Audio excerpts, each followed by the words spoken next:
শ্যাম কানু, সিদ্ধাৰ্থ, শেখৰ, অমিত প্ৰভা, সন্দীপন গছকি গছকি আজি অৱস্থা নোহোৱা কৰিছে। আজি ইছলাম ধৰ্মৰ লোকসকলক কিন্তু বহুত ধন্যবাদ জনাইছোঁ, চেলুট দিছোঁ ইছলাম ধৰ্মৰ লোকসকলক। ইহঁতক গছকি গছকি অৱস্থা নোহোৱা কৰিছে। ঐ শ্যাম কানুৰ ঘনীয়েকজনী, ঐ সিদ্ধাৰ্থৰ প্ৰেমিকাজনী, শেখৰৰ ঘনীয়েকজনী আৰু এই অমিত প্ৰভাৰ ঘৰৰ মানুহখিনি লাজ পাইছনে নাই তহঁতে বাৰু? তহঁতৰ নাকত লাজ আছেনে নাই? আজি ভাল লাগিছে তহঁতৰ ঘৰৰ মানুহ লাজ পাইছনে নাই? আমাৰ কিন্তু বহুত শান্তি লাগিছে আজি এই ভিডিঅ'টো দেখি। ইছলাম ধৰ্মৰ মানুহখিনি কিন্তু বহুত ধন্যবাদ জনাইছোঁ দেই।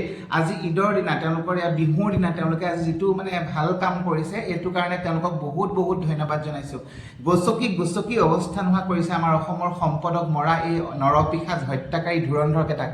এই বেপাৰী মহন্তক আৰু গছক, বেপাৰী মহন্তক আৰু গছক, এই কুকুৰ মহন্ত আৰু এই যে নৰপিশাচকেইটা গোটেইকেইটাকে গছকি গছকি শাস্তি দিয়ে।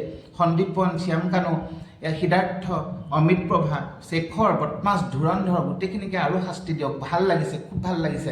তহঁতৰ লাজ পাইছনে নাই? ঘৰৰ মানুহবিলাকে লাজ পাইছনে নাই? তহঁতে নৰপিশাচৰ হত্যাকাৰী সিহঁতৰ ঘৰৰ মানুহখিনি ক'ত আছ এতিয়া? লাজ পাইছনে নাই? ঐ হাৰামিহঁত আচল নাই তহঁতবিলাক তহঁতে মৰি যা। ঐ তহঁতে জেলৰ পৰা ওলাই পেলাই তহঁতে মৰি যা। তহঁতে কেনেকৈ জীয়াই থাকিবি বাৰু? তহঁতক এনেকৈ শাস্তি দিছে। খুব ভাল লাগিছে দেই আজি, খুব ভাল লাগিছে।